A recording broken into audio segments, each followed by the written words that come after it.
Welcome to the She Will Shine podcast, where we bring you the real stories of female business owners. My name is Danielle Price and I'm the founder of She Will Shine, a supportive business network for women. It's time to give a voice to women in business and discover their journey. Hi everyone and welcome to the She Will Shine podcast. Today we have a very special guest. Hi Conny, how are you? Hi Danielle, I'm really well, thank you. Thanks for having me. Oh, thank you for being here. So this is Conny Weyrich.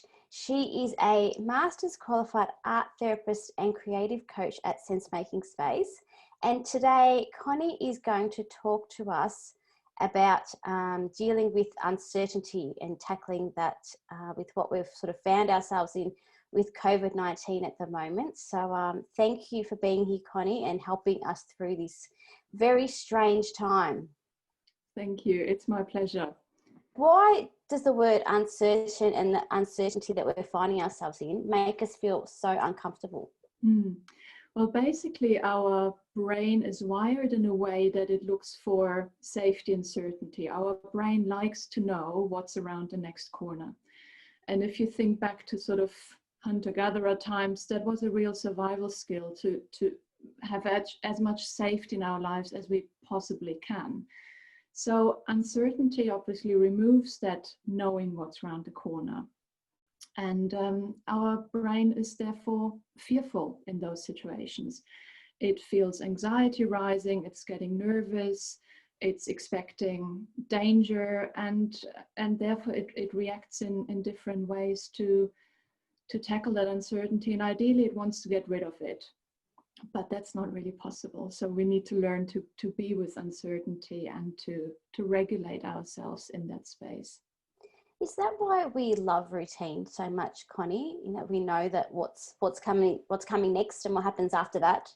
Yeah, absolutely. Routine is something that creates structure and order in chaos.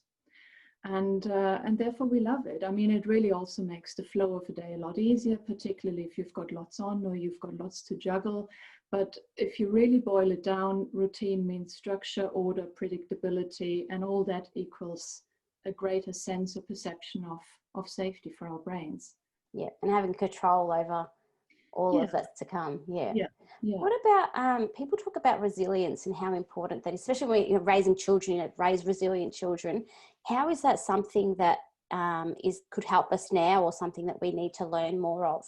Yeah, well, resilience really is, in a nutshell, the ability to bounce back from adversity or from difficult experiences.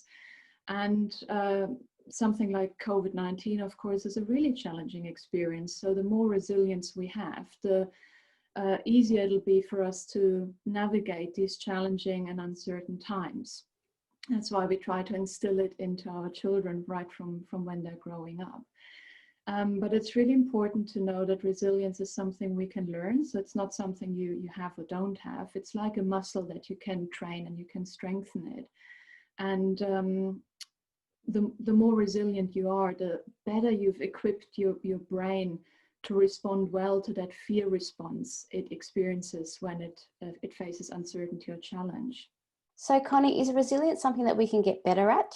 With all these things, it's sort of what you practice grows stronger. So resilience is something, if we practice it and if we use different tools and techniques, and we'll probably touch on some of them later on in our chat, then you can bring them out during difficult times.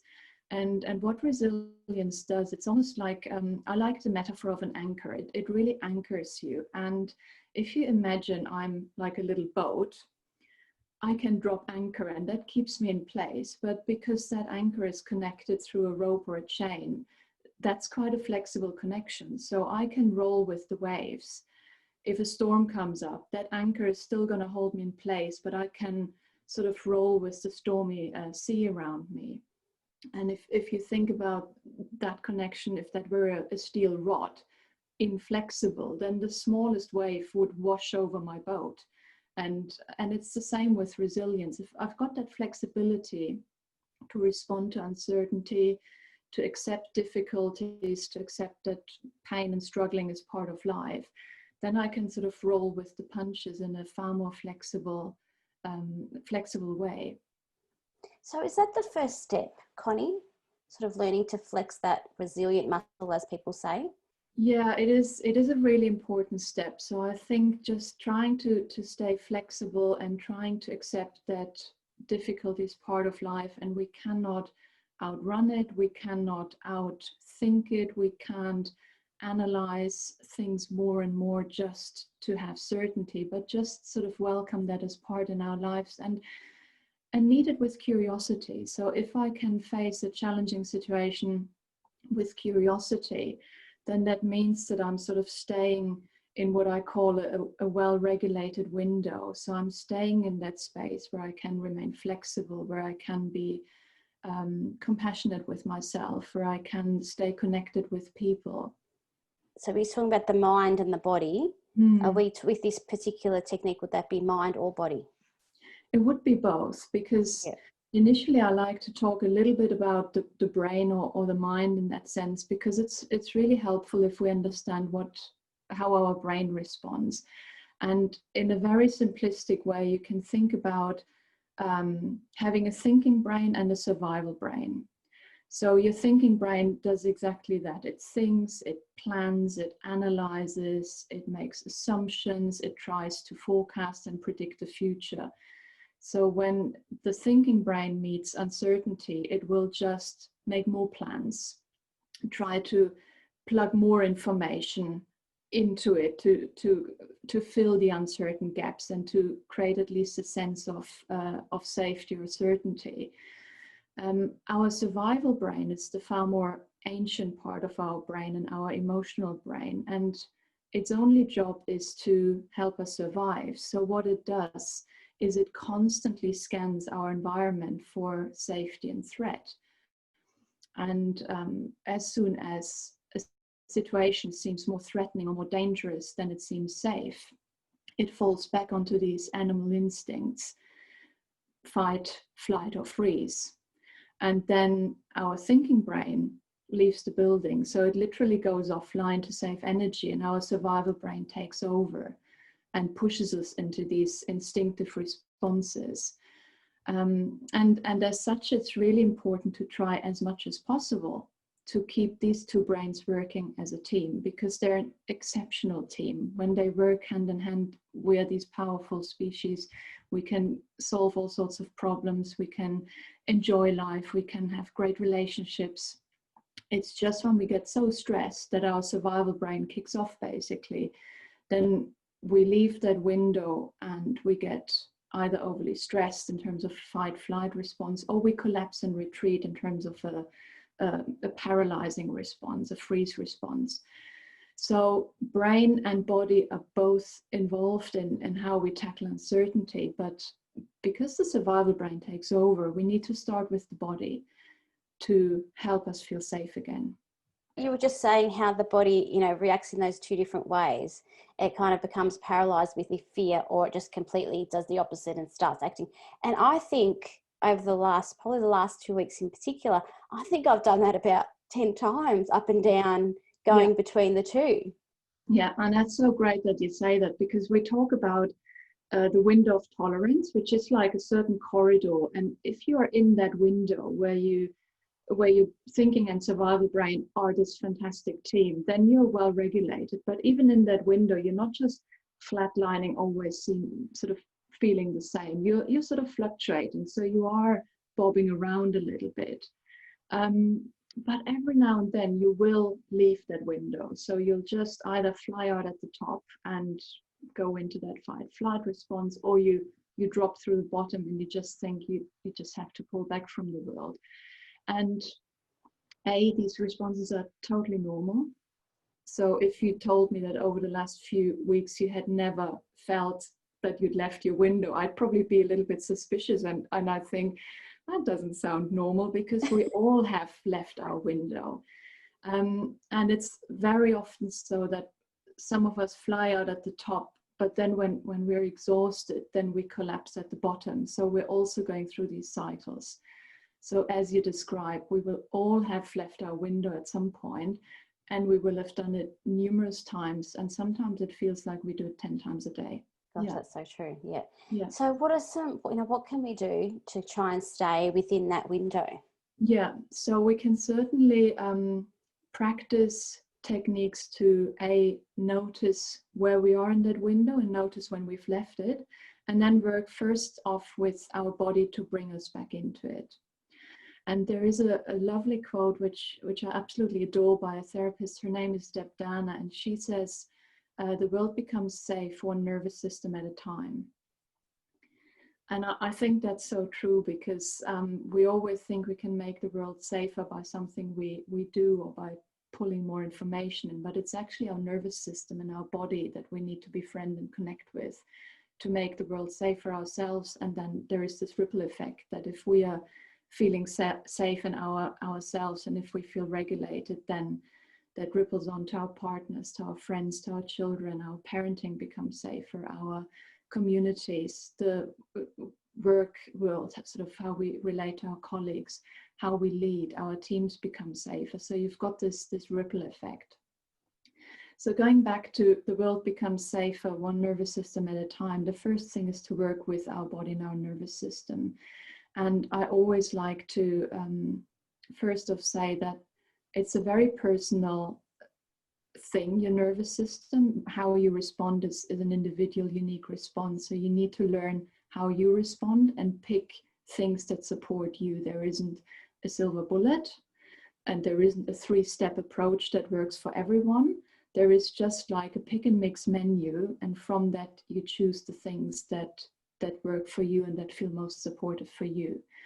But a really good starting point to work with your body is grounding. And that's as simple as putting your feet on the ground, for example. So I've noticed about myself, I have a tendency, I sit a lot of the time with my legs crossed. And as I learned more and more about my nervous system, I figured out that if I get into a difficult conversation or a sticky moment, the first thing I do is I uncross my legs and I put both feet on the ground. What helps a lot of people is actually, if they have access to garden, for example, or outdoor space, to put their bare feet onto the soil. So we're going back again to ancient times when we were much more connected with the land, and feel the ground that holds you up, and feel that that ground is actually solid and supportive. So that's a very easy thing you can do. Another really easy thing is sort of orient yourself. So you're looking around in the environment. So you're talking to your survival brain and doing things that help your survival brain to feel safe. So you might look around and look for cues of safety. So as an example, at the moment we step out on the street here in Melbourne and we see people with masks, and it actually looks really confronting for many of us. It's very unfamiliar. It's not something we have ever imagined.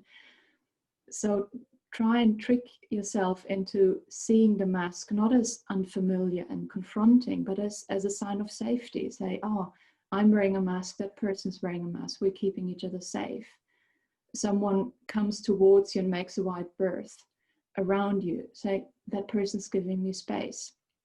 That gives us safety as well. So look for these little cues of safety to just calm your survival brain, and therefore your nervous system, to ideally not fly out of the window in the first place, or at least bring yourself back into it. So really switch that train of thought to a positive, as opposed to, I guess, to the negative of how confronting it is. Yeah, because we are really trained to look for negatives more than positives. And again, that's an ancient survival mechanism that keeps us safe. So it's a useful mechanism to have. But we need to be conscious about that negativity bias, and therefore look as much for positives or safety cues as we can, because our brain is really good at seeing danger really quickly. So look for more positive things, and that will really help. Eyes is another thing. So the eyes are the first point in someone's face where we're looking for cues of safety. So now if we can muster a smile underneath the mask, that smile is visible in the eyes. We might not consciously see that, but our nervous system and our body, they will pick up those signals. So if we walk past someone with smiling eyes, that will help them also to maybe pick up subconsciously these signals of safety. Yeah, that's interesting because normally, I'll say normally, but pre-COVID, I used to Yeah. walk around the block and I'd say hello to a stranger as I passed them. But Yeah. now I feel like the mask is a barrier to that. Yeah. And it feels very much like that because we can't see whether that person is smiling, and the smile, even though it is visible in the eyes, it's much more subtle and we can't easily pick it up. So we're almost feeling a bit like, oh, is that person friendly? But it's just sort of overcoming all these sort of doubts and just smile yourself. And again, that ripple effect is likely going to be picked up by the other person as well. And that's definitely something that we can all do. I'm seeing so many people out walking at the minute, so that's a good way to practice that as well. Yeah. So what other things can we do, Connie, in our everyday? So in our everyday, we talked about grounding, we talked about orienting. There's breathing, which is another body-based sort of technique. And we all know just from how we use language, we tend to say, oh, take a deep breath. So we've got an inkling that breathing is good for us. But I like to spend a bit more time on breathing because sometimes when we're quite stressed and activated, a really deep breath can be more activating and make us sort of feel more stressed out or more anxious.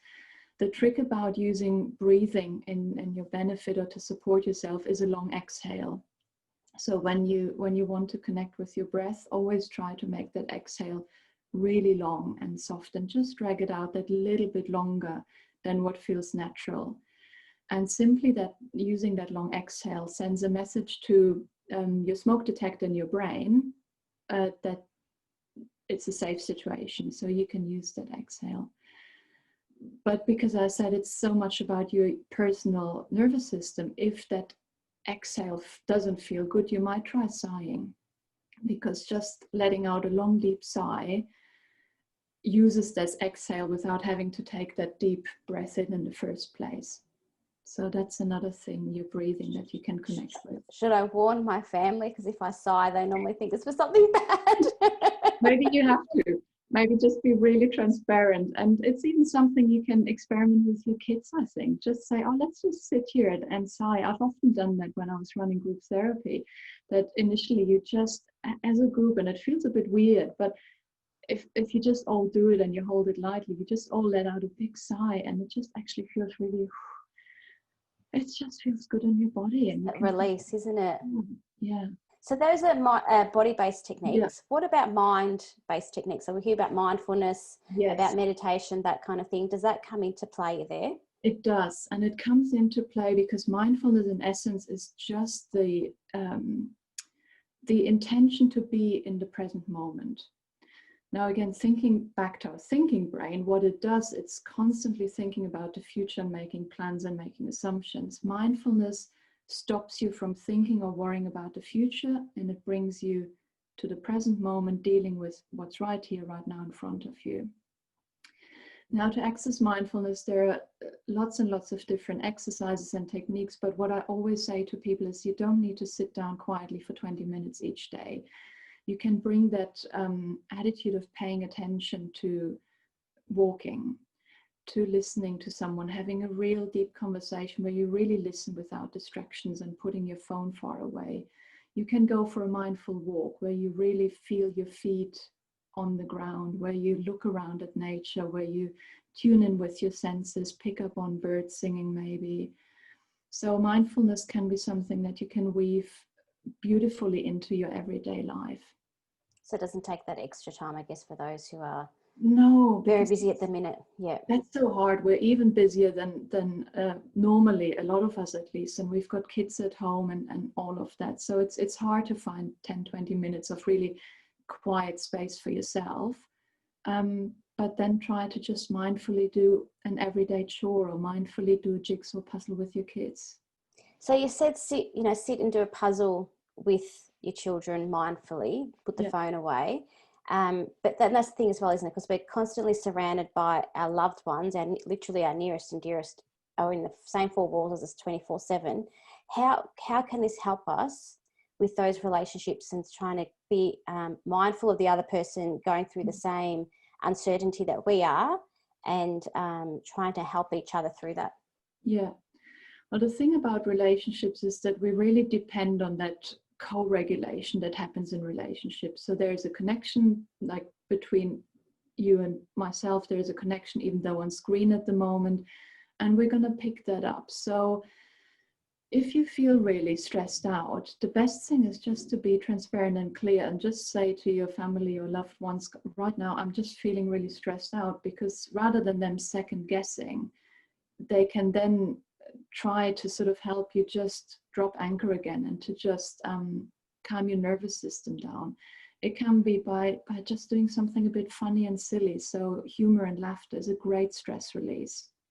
Or you can just say, I actually do need 10 minutes on my own. So I just really do need to retreat and just do something for me, because it does become too much. But relationships are such a beautiful way of co-regulating. And the main thing is when we try and utilize relationships as a support element, that we not try to give advice or fix each other or provide solutions. When you feel stressed out and you want to lean on your husband or something, you're not expecting that he solves COVID for you.